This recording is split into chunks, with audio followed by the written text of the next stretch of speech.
What is it about you that makes you a good mayor? Wow, Simon. I'll tell you what I believe, and it's going to be based off of a little bit of what I've heard from others.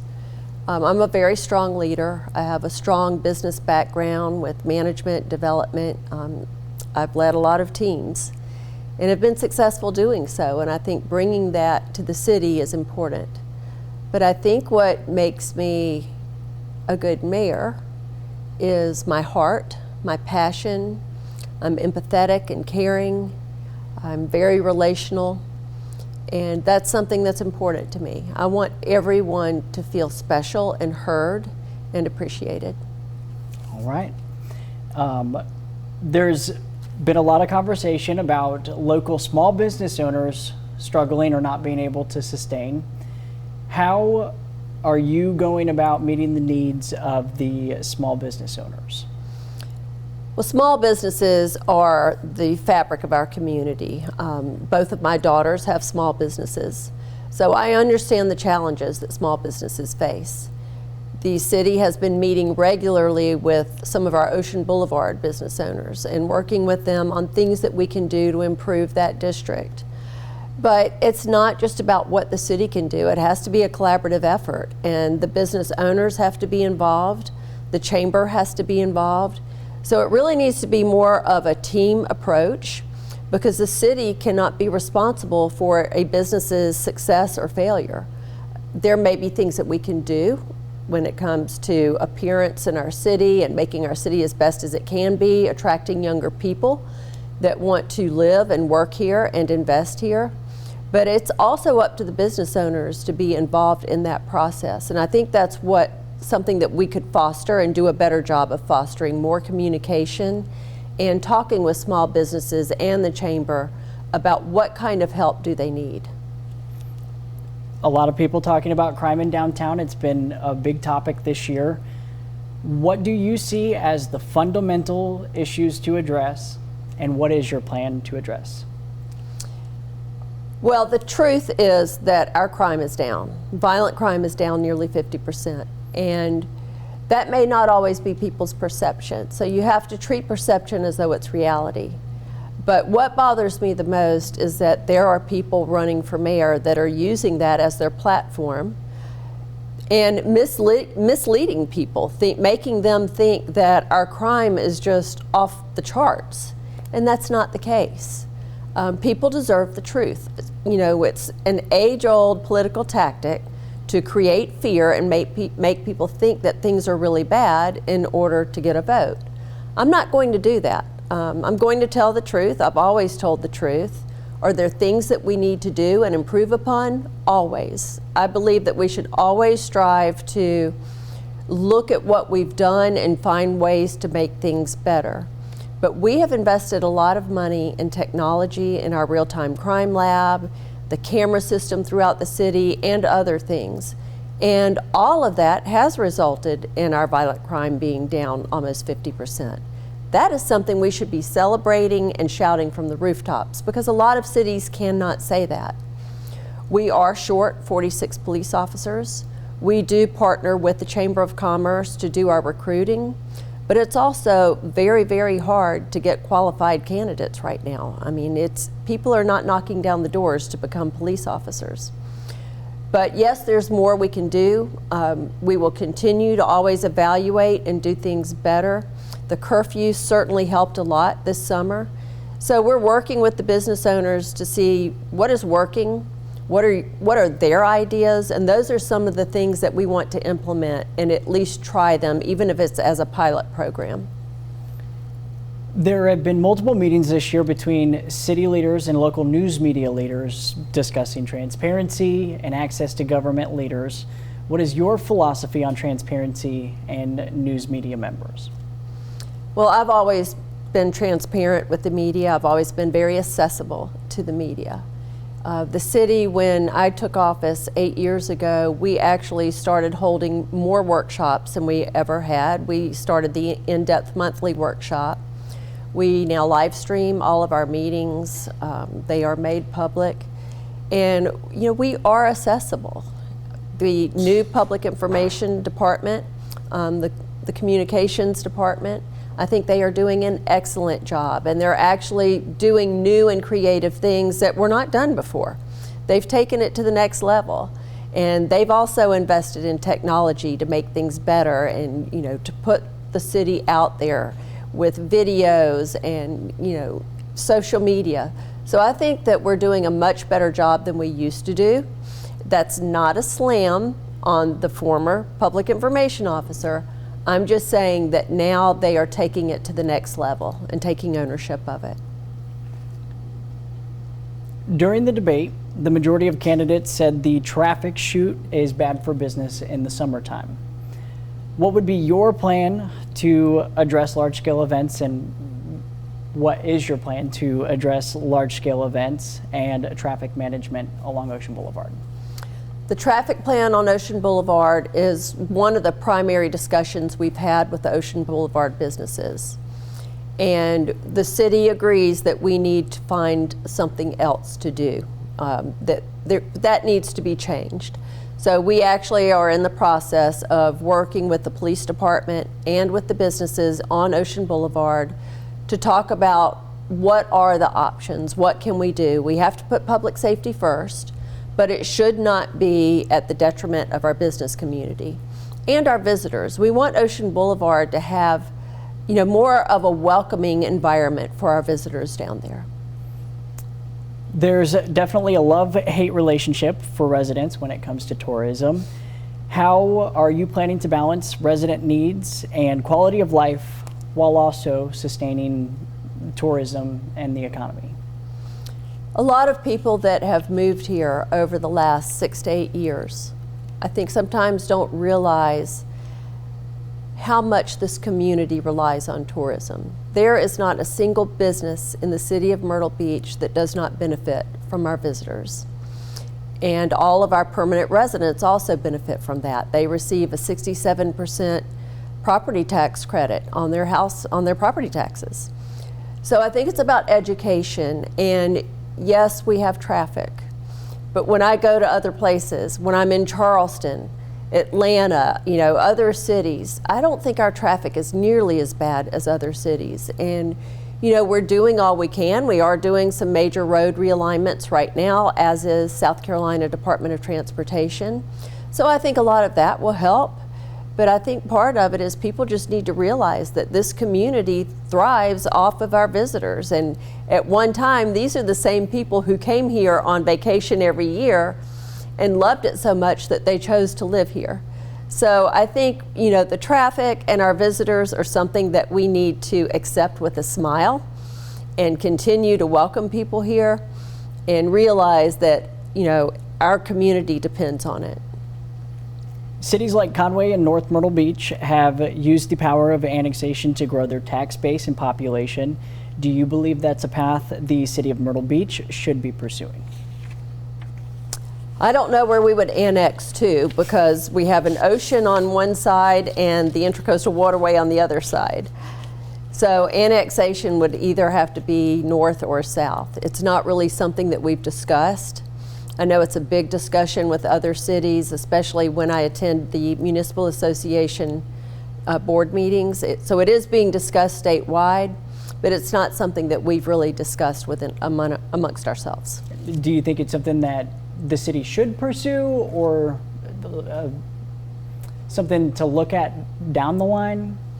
I think that if it makes sense, we could certainly look at a map and say, where could it make sense? I don't know that it does, though, quite honestly. Surfside, they are their own municipality. I don't think they have any plans to want to join the city of Myrtle Beach. So I think it's something that has to be done very carefully. If elected, will you push to change key city personnel like city manager, zoning administrator, or police chief? No, I won't. I'm in City Hall every single day. Unlike former mayors that took this job, it's a part-time job. It's never been that for me. It's always been a full-time job. And I believe in being present at City Hall and working with the people who are our management team. So I've been working with this team for 8 years now. And we have a very strong city management team. We have a great city manager. We have 2 amazing assistant city managers. Our police chief does a really great job. And it's also not the mayor's job to address the chief of police. That's the city manager's job. But I will say that I've worked with these people closely. There's a lot of respect for them. They have respect for me, and we work really well together. There are young people in Myrtle Beach ready to start their careers, but often struggle to find local opportunities. What steps would you take as mayor to better prepare and connect Myrtle Beach's youth with career opportunities? I will tell you that I have been knocking on a lot of doors throughout this campaign and have had some great conversations with young professionals. And they want to be here. And I cannot tell you how many times I have heard from young people, even at the forum that was at Market Common last week, that what we are doing downtown is important to them. Young people want a thriving community hub. They want a thriving downtown. They want places to go for entertainment. They want festivals and events. They want vibrancy. We all want that. So I think the key to this is continuing with the downtown revitalization plan, because it makes sense. Other cities that have done it have realized that they're creating a place, a very special place, where young people want to be, where people of all ages want to be.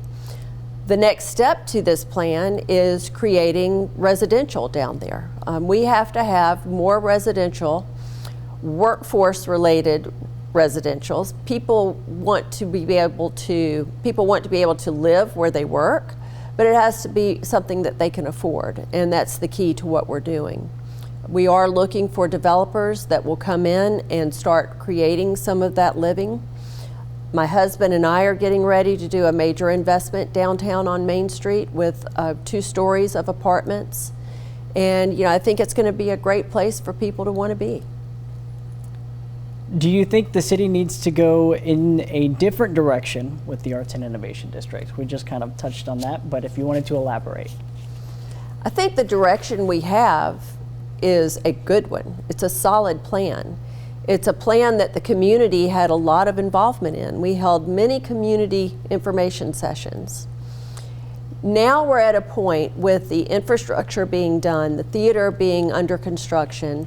Once we get Coastal Carolina down there and you have students and faculty and staff and all of the businesses along 9th Avenue that are very successful right now. I mean, 9th Avenue is thriving. You look at Broadway Street, which organically came about not because they were part of the master plan. We didn't have a plan for Broadway Street. That happened very organically because people saw an opportunity. So I think the plan is working, and the whole premise of the plan was if the city makes the first investment, others will come along and invest as well, and that is what we're seeing. Some candidates have criticized the Chamber of Commerce and its ties to the city government. Would you support changing that relationship? The relationship with the city and the Chamber of Commerce has to remain strong. We have the same brand, the same beach, the same destination that we're both responsible for. They are responsible for the marketing of the destination. We are responsible for keeping the destination fresh and clean and well maintained. Do I think that there's more that we could work on together to make the destination better? Yes. I think that a study should be done to see exactly how much money is needed to market Myrtle Beach. I think we need to compare ourselves with other cities and look for ways that the Chamber could actually help invest in making our product better, giving people more things to do, bringing more year-round opportunities here. And when we look at the properties that the city purchased on East of Kings, between Kings Highway and Ocean Boulevard, and you look at the relationship to the former pavilion site, those properties could be joined together and something could be created there that could be a year-round destination and something that really will transform that entire area. What do you see as the city's biggest recent failure? How do you overcome it? And what would you do differently to change course? Well, I'll preface it by saying that I think every failure is an opportunity to learn and to grow and change the way you would handle a similar situation next time. Unfortunately, we had one of the shootings on Ocean Boulevard this last summer. The city was criticized greatly for not coming out right away with a statement or having a press conference. That shooting involved SLED, and I think we listened too much to some of the advice that we were getting from SLED, and we should have come out right away with something. There was a shooting, I can't remember how many years ago, it was during Mayor Rhodes' term as mayor. And the city was criticized then as well for not coming out with a statement after a shooting. Pardon me, and I believe it was actually a couple of weeks before the city held a public meeting about it. So we learned from that. We realized it was a mistake. I suggested to the city manager that we go through crisis communication training. We did so within 2 weeks of that event, and that was with city management, the assistant city managers, the fire department, the police department, our communications team. We all went together for that training. So we took something that we did not do well and turned it into how can we change this so that it doesn't happen again.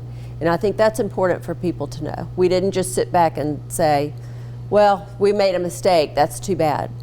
We said, we've made a mistake, we need to make sure it doesn't happen again. I believe this is the last one. I'm double checking myself. This is the last one. Could you give us your elevator pitch about why you are the best candidate for the job in 15 seconds or less? Okay, I'm on a timer. My passion has not changed. I was born and raised in this city. I've always, my entire adult life has been to serve and give back to this community. And I'll always do that. Whether I'm mayor or not, I will always serve the city of Myrtle Beach. But I am a strong leader. I'm not going to be someone that just sits around and does nothing. I've built strong relationships with our state legislators and key leadership in Columbia. That has resulted in our getting more money than any other mayor has ever brought back to the city of Myrtle Beach for key investments. I've built relationships with Horry County, which is also important. We have to work together. You have to have these relationships to be successful. So I think that I'm the best person for this job because I've proven that over the last 8 years. One of my opponents says, we need a new mayor. Well, prove to me why. Why is what I'm doing not working? Because we have a lot of success stories to share over the last 8 years. And you can go on my website and see that everything I promised to do 8 years ago, I have done, and I will continue to do that. I will never lie. I will never shy away from a conversation, even if it involves criticism. I'll always listen, and I'm always going to do what's right for everybody. Well, thank you so much for your time, Mayor.